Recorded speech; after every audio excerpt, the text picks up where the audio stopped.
Good morning, ma'am. This is John Ero Lemuigan, BSMT S4 India, and I am here because I am going to discuss the history of Exxon Valdez. The Exxon Valdez oil spill was a man-made disaster that occurred when Exxon Valdez, an oil tanker owned by the Exxon Shipping Company, spilled 11 million gallons of crude oil into Alaska's Prince William Sound on March 24, 1989. It was the worst oil spill in U.S. history until the Deepwater Horizon oil spill in 2010. The Exxon Valdez oil slick covered 1,300 miles of coastline and killed hundreds of thousands of seabirds, otters, seals, and whales. Nearly 30 years later, packets of crude oil remain in some locations.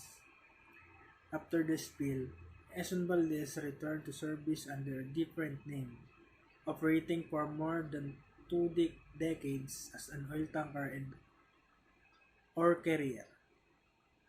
On the evening of March 23, 1989, Exxon Valdez left the port of Valdez, Alaska, bound for Long Beach, California, with 53 million gallons of crude Bay crude oil on board.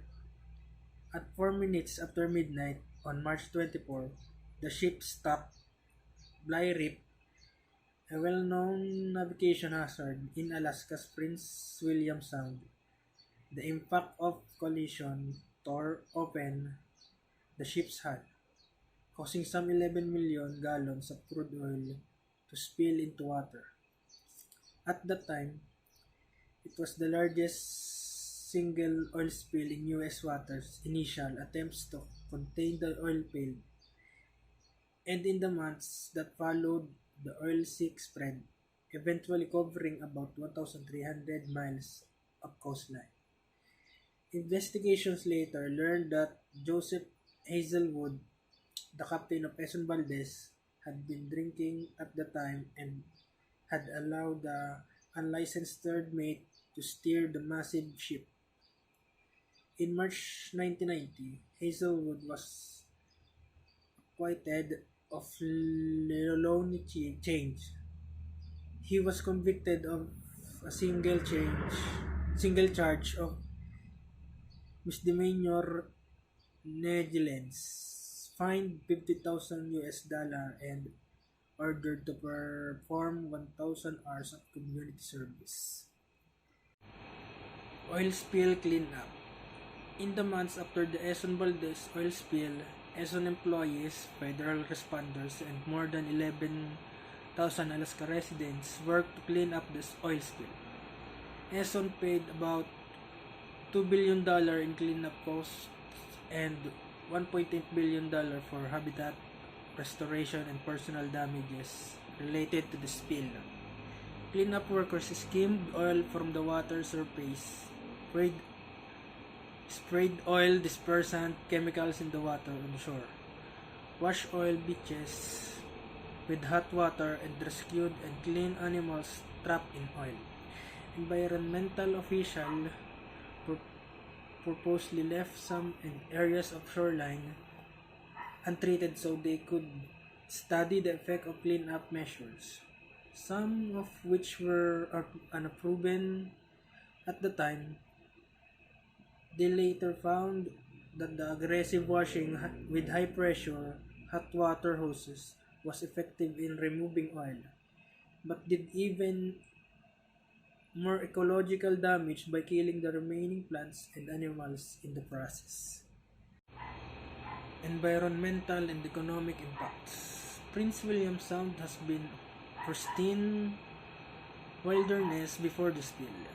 The Exxon Valdez disaster dramatically changed all of that, taking a major toll on wildlife. It killed an estimated 250,000 seabirds, 3,000 otters, 300 seals, 250 bald eagles, and 22 killer whales. The oil spill also may have played a role in the collapse of salmon and herring fisheries in Prince William Sound in early 1990s. Fishermen went bankrupt and the economies of small shoreline towns, including Valdez and Cordova, suffered in the following years. Some reports estimated that total economic loss from the Exxon Valdez oil spill to be as much as $2.8 billion. A 2001 study found oil contamination remaining at more than half the 91 beaches sites tested in Prince William Sound. The spill had killed an estimated 40% of all sea otters living in the sound. The sea otter population didn't recover to its pre-spill levels until 2014, 25 years after the spill.